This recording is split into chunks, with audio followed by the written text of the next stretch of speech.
Welcome back to the Builder's Edge, where we talk about more than just building projects. We talk about building ideas, building systems, and building you.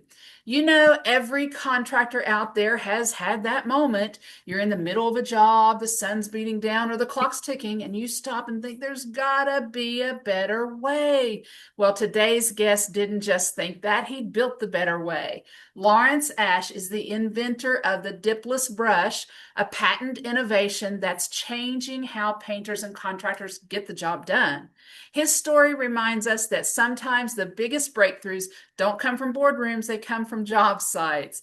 We're going to talk about how he went from idea to invention, what it really takes to bring a tool to life, and how that same mindset can help you, the builder, turn your next great idea into a reality. Welcome, Laurence. Good morning. How are you? Thanks for having me on your show. Yeah, I'm glad you're here. Okay, let's talk about your origin story. Lawrence, take us back to the job site. The job site, not the one you're on today, but the one when this happened. What Yep. was happening the day you first said there's got to be a better way to do this? Yeah. So it was back in the around 1990. And Woo! yep, I was that early on. And I was actually doing a big deck over in Hingham, Massachusetts. And it was kind of old, dry, cracked, and split open. And it really needed a lot of application, a lot of product put on and work it into the surface so that it would really get into the cracks and penetrate into the old substrate. And, Yeah. and so I was actually I strapped a paintbrush with a hose clamp onto my spray gun. And I ran up and down a few deck boards. And as I was running up and down the deck boards, putting the product on and working it in with the brush that was, affixed onto my spray gun, a light bulb went off in my head. And I said, I need to design a brush that has a spray tip in it so that it would be sort of internally fed and shoot the product out of the brush. And, after doing that job, sat in and, thought about the idea for a little bit and, decided I would pursue it. And so here we are today. I've, taken that to the next level and, be happy to tell you more about that That's journey. okay. Yeah, that would be your prototype. What was the particular frustration, maybe, or challenge that sparked that first prototype? Yeah. Yeah, so as mentioned, needed to apply a lot of product, work it in, and do it in a timely manner. When Yeah. so we found that removing that repetitive dipping process, where you have to keep loading a brush or loading a roller and then trying to put it on the surface, there had to be an easier way. Yeah. So with the onset of spray equipment was on the market and whatnot, we decided that maybe there needed to be an attachment that goes on the airless spray gun. And that's what we created. I have one here. I can show it to you if you'd like. Yeah. Wow. There's one right here. That's It's got a great. spray tip that goes right in the side of the brush. And that makes it one easy step using one simple tool. You squeeze the trigger, product comes out of the brush, and you don't have to repetitively dip in a bucket. Great. Now, that's not an air compressed, That's correct. It's an airless machine, which means it's forced paint down a line from a pump and then directly onto the surface. So airless spray equipment's been on the market for a long time. yeah. There are some rollers that actually connect to airless spray equipment, but there was no brush. I did some Yeah. research, did a little looking around, found that there was nothing in that area in the market, and decided that this was something, a valuable tool. As a painting contractor, I found huge value in that, and decided I would make my own prototypes, which I did. I would buy a brush off the shelf, a standard brush, do some tooling at home, and make it attached to the yellow spray gun. And that's how my first prototype started. Great. Did that start with sketches and tinkering in the garage, or what was the So first version look like? yeah. So you know what? So yes, sketches, written descriptions, photographs, and that type of thing. And then actually, what I did is made what's called a poor man's patent. I don't know if anybody's ever heard of that, but you Yeah. actually take photos, documents, drawings, and you actually certify mail them to yourself. You put them in an envelope and you mail them to yourself, and you never open it. You keep it sealed in case there's ever legality that you need to use that, and then you would bring that to court where it's an unsealed, marked by the post office. However, I that did was not know that. yeah, no. So that was something I did in the early days. And then I put my prototypes in a shoebox with all this documentation, and I put it on my office shelf. I didn't have the money to go get, real legal patent work and that type of thing that, costs to get into, if you're going to patent a product. However, it sat on the office shelf for 10, 12 years. And then so I actually did a little land project where I subdivided some land, got some money, and I used that money to go patent the product. I got multiple patents on it. I went to Boston and got some great lawyers, and they were able to get me granted patents. Oh, wonderful. Great. Okay, I did not know that. So in a way that kind of protects your idea by sealing it, sending it to yourself. It does in a way. Some people might say it has no value, but others may disagree with that. Sure. Yeah. Okay, so yeah, a lot of us trades people have built makeshift tools to get through the day for sure. My dad once welded a drywall winch, and he used like a bike chain or something, and we cranked it with a hand long before you could get one on the market. Yeah, we were probably hanging those heavy sheets of drywall, and he's probably trying to do it with, a couple of women. We were building our own house to start out with. I was a little kid, but he had to have some way to get it up there so we could get it screwed to the ceiling, not to mention other things. So what made you decide to take this kind of innovation to the market instead of just using it on your own job site? So that's a great question. So for years, I did actually use it on the job sites. They gave me an advantage over some of my competitors. Yeah. So I felt there was a huge value there, and that's what made me say, look, let's share the vision with other painting contractors and see if they, are going to be, receptive of the product, see if they like it. And it took a long time. So it took, for a long time, I was trying to get licensing for the product, try and find a big company that would take it over. They would do all the marketing and the making of the product, but licensing wasn't easy. Licensing has changed over the years. Companies aren't willing to take that big risk. They want you to prove the concept first. Okay. So I was a little stagnant for a while, not trying, I went to a couple of trade shows, National Hardware Show in Las Vegas. We went there twice trying to find some licensing, and licensing, just wasn't something that was happening. So yeah, along came somebody who asked me, hey, I've been watching you for a while and it looks like, not much going on. What's happening? And I explained my situation, single dad, raising two kids, living in, on my own. And, the resources needed to get to the next level were, extensive. You need to get the product made. You have to find manufacturers for the product, do all the business setup. So I took a leap of faith and I partnered with this great guy, Brian, and he's really helped me out. He didn't do anything for me. He walked me through the process of setting this up as a real business. We worked together to find manufacturers for the product, and we, got the product manufactured. We made two different models from two different manufacturers. So, we took it one step beyond. We didn't just want to make painting brushes. We actually came up with a cleaning brush. So we have two models to expand our offering to the customers. So that's good. Yeah. So he walked me through taking it to a real business. We set it all up and got the product made in in the year 2020. We got our inventory and launched the product. Okay. So at what point, talk us through that journey from, your first vision of the Diplomat Brush to getting the patent? When did it actually become patent? When you asking when we got the patents granted?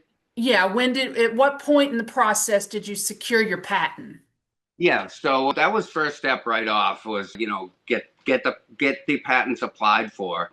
Do a patent search first and then get the patents applied for. It took a couple of years for the granted patents to be granted by the patent office. Wow. So I want to, that was in 2010, and I believe we were granted the patents in 2012. Wow. It's not a quick process then. Nothing happens overnight in this type of, business. And, things could have happened faster if resources were available. Sure. And what I mean by that is I just didn't have the money.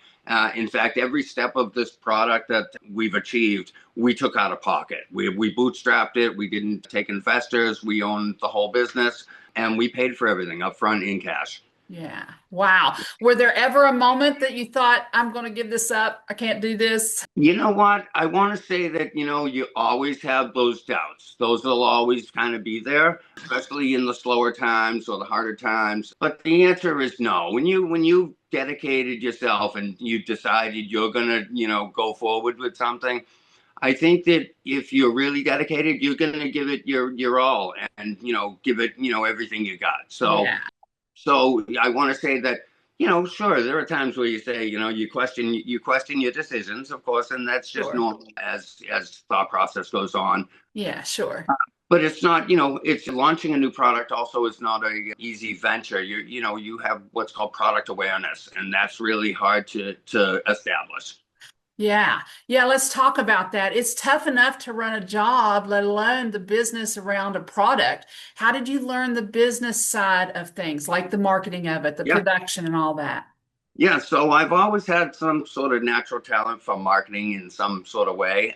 So I think it kind of came to me that just, being a self promoter was kind of natural for me. So yeah, but it was more about just, getting out there, putting yourself out there, getting on social media, letting people know about the product. Because again, product awareness is really, is really tough. I feel like you're a speck of sand on the beach, and the whole beach is the audience, and so you really have to make some noise to be able to get to the far end of the beach and for the people over there to hear you. It's a big world out there. It is a big world, but that's a good thing too. When we're in marketing, you only need a few sands. You only need a few grains of sand, right? You don't try to reach a million grains of sand. You got a million out there, but you only have to reach your little portion of them. That's the great thing too. Yeah. Yeah. Okay. So you've talked about your dipless brush. What's great about it is that you're not constantly dipping. You're not constantly having your bucket around you. You can fly through it a lot quicker. It gets down, because it is such a concentrated, it'll get down in those cracks and crevices. And what kind of feedback have you gotten from people using it out in the field so far? So you know what? It's funny. People that use the product give us great feedback. We've got a lot of great testimonials and reviews from our customers.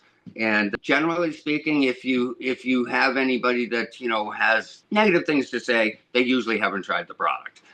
So generally, that's what I found. But we've gotten great feedback, great testimonials. The product, works according to as it says, and we've gotten great reviews. Great. Okay, you claim it cuts labor time dramatically. What's the biggest difference you've seen in productivity or the job results? So you know what? As a painting contractor and using this product, I've applied and backbrushed 15 plus gallons in 7 hours by myself on a 2-story garage. I brushed every shingle. And that's a huge amount of product for one guy to put on in a day, Oh my 15 God, gallons. that is a lot. So, and to brush it on every shingle. The video's on YouTube, so video doesn't lie. So Yeah. it's out there. I've done it. And so if you were to give each one of your, workers, one of these brushes, and they were able to increase their volume by that much, they're increasing productivity across the board. Yeah, wow, what you can get done. Wow. Okay, for the builder listening right now, who's got an idea for a tool or a better system, what's that first step they should take? I missed the question because I'm having trouble hearing you. I'm sorry. For the builder listening right now, who's got an idea for a tool or a better system, what's the first step they need to take? You know what? The first step to take is just to start. Just, pursue your idea, no matter what, some people may say, your idea has merit. So my advice to anybody that kind of has an idea or a new process or whatever it is that they think has some value to add to their business or to share with others so that it adds to their business, the first step is just to start. Yep, just to start. And whether it starts with patents or a secret formula that never gets patented, there's different ways you can do all this. You really just need to put it down on paper. That's really just the start, is put it on paper. Your idea needs to be written down. It's only an idea until it becomes written down. Then you have something, formidable and tangible to look at and say, okay, this is it. I'm doing it. I'm going for it. Yeah. Okay, so it's all about mind shift. I say that all the time. What mind shift did you have to make to go from being the guy using the tool to the guy creating it? Again, I could barely I'm hear so you. sorry.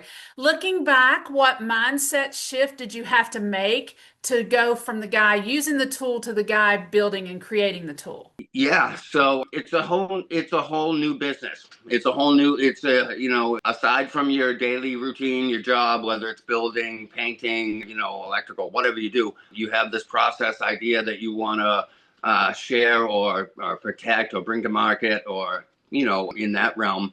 It's a whole new field.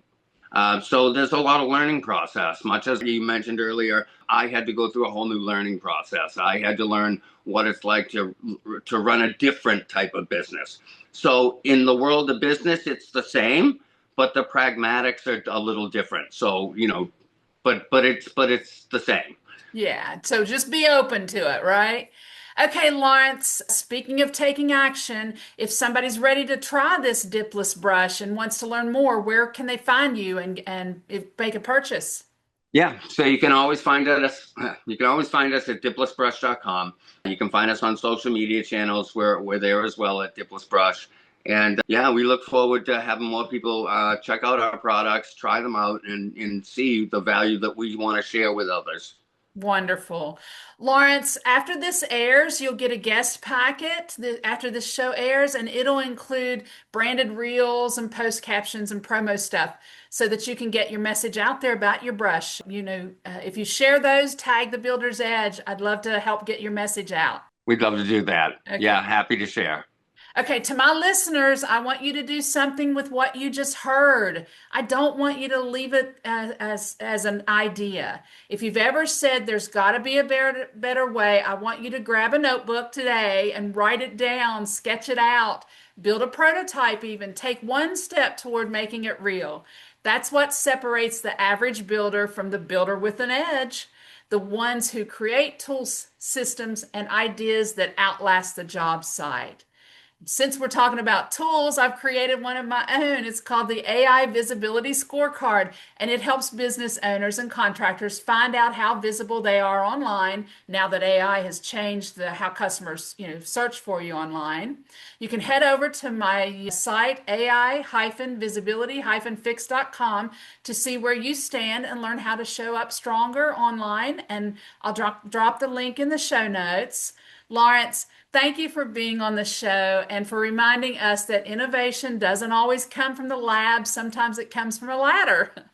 If everyone, for everyone listening, remember setbacks refine the builder and the comebacks define them. Keep your tools sharp, your ideas sharper, and never forget your edge is what builds the difference. I'll see you next time on the Builder's Edge. Thank you, Lawrence. That was great. Thank you. Yeah.